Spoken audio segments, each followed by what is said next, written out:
quotidien. On a vraiment du mal aujourd'hui à se dire qu'on peut s'en passer.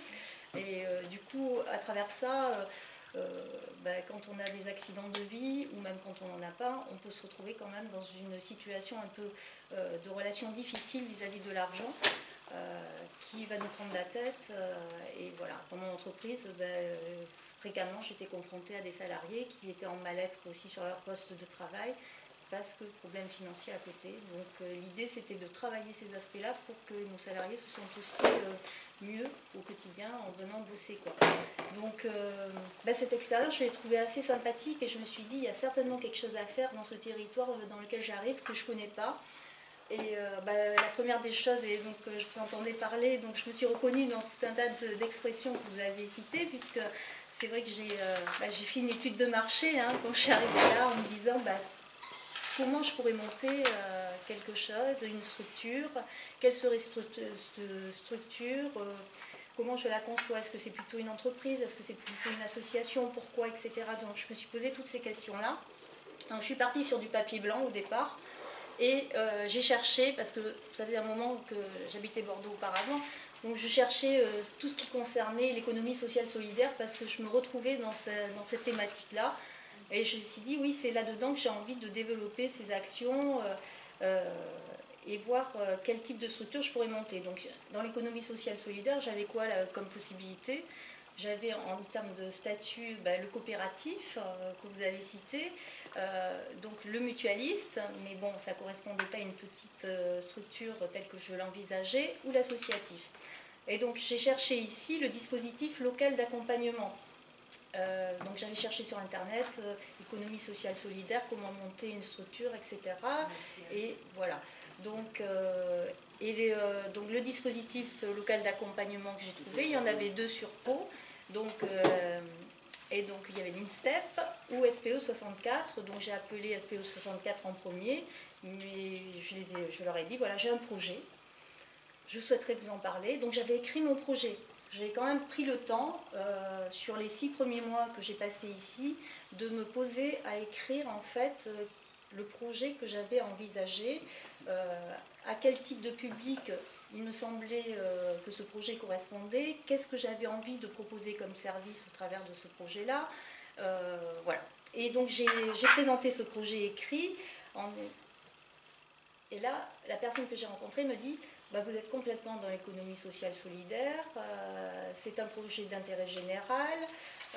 Aujourd'hui, ce qu'il y a, c'est que dans l'associatif, qui correspond le mieux à votre statut, il va falloir trouver en fait le collectif qui va monter avec vous ce projet. Parce qu'aujourd'hui, vous êtes seul. Donc ça a été mon premier obstacle, on va dire. Et ça tombait bien parce que j'ai une amie sur Bordeaux qui avait bossé dans la même entreprise que moi, qui m'a appelé sur la même année en me disant Muriel, j'ai entendu dire que tu étais en train de monter un projet dans l'économie sociale solidaire. J'aimerais le monter avec toi si ça t'intéresse. Et du coup, j'étais plus toute seule, on était deux. Et on s'est associés en fait pour monter les projets en parallèle en Gironde et ici. Donc on a lancé le premier atelier budgétaire en Gironde en juin 2013. Donc on a trouvé le conseil d'administration d'abord sur Bordeaux puisqu'on connaissait, c'était notre territoire de départ, donc on connaissait plus de monde et ça a été plus facile pour nous de le monter là-bas. Et au fur et à mesure que j'avançais avec le dispositif local d'accompagnement, alors comment j'ai avancé avec eux? D'abord je me suis inscrite au certificat de gestion, voilà, au CFGA, à la formation de gestion associative. Donc ça m'a permis quoi? Ça m'a permis de comprendre ce qu'était une association, de bien comprendre les aspects de gouvernance, les aspects financiers en fait, quel modèle économique pouvait convenir. Est-ce que j'avais un modèle plutôt de type subvention? Est-ce que ça allait être plutôt un modèle mixte? Mixte, pourquoi? Parce que oui, des subventions, c'est bien, mais elles sont de plus en plus en réduction et on peut difficilement à un moment donné, quand on veut développer des axes professionnels, ne compter que sur des subventions. Donc ça a été toutes ces questions-là que ce CFGA m'a permis de me poser et sur lesquelles j'ai pu avancer. Et en parallèle, j'avais un stage à faire. Alors j'ai choisi de faire 2 stages en même temps, donc un à la Banque Alimentaire pendant 6 mois, où j'ai pu observer en fait comment fonctionnait une association plutôt du type bénévole, et j'ai fait une formation, un stage de formation à l'ICIPA aussi en parallèle. Donc là, j'étais plutôt sur la partie association professionnelle. Donc ça me permettait, l'ICIPA n'ayant pas de subvention, et la Banque Alimentaire fonctionnant plutôt sur le biais aussi de subventions.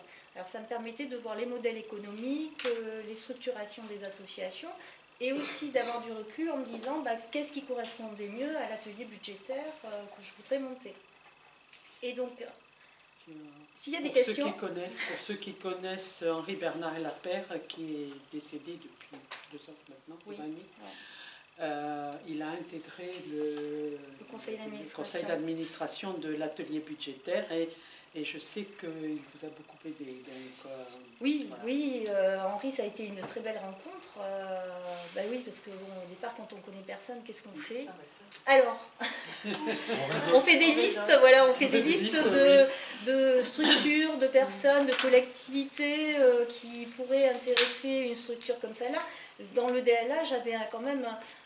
alors j'ai eu 2 types d'accompagnement, le dispositif local d'accompagnement quand j'ai passé ce certificat de gestion associative, mais en parallèle j'ai intégré un incubateur à projet. Alors tout d'abord en Gironde, mais après comme c'était trop loin, on avait lancé l'atelier budgétaire Gironde, j'en ai intégré un ici à Tarnos, que vous connaissez puisque c'est au pôle de coopération, c'est l'interstice. Et donc j'ai pu bénéficier d'un accompagnement, on va dire, très individuel sur la structure. Avec Bernadette? Non, avec Jean Moucheneau. Oui, elle n'y était pas, Bernadette, à l'époque. Voilà, donc, et petit à petit,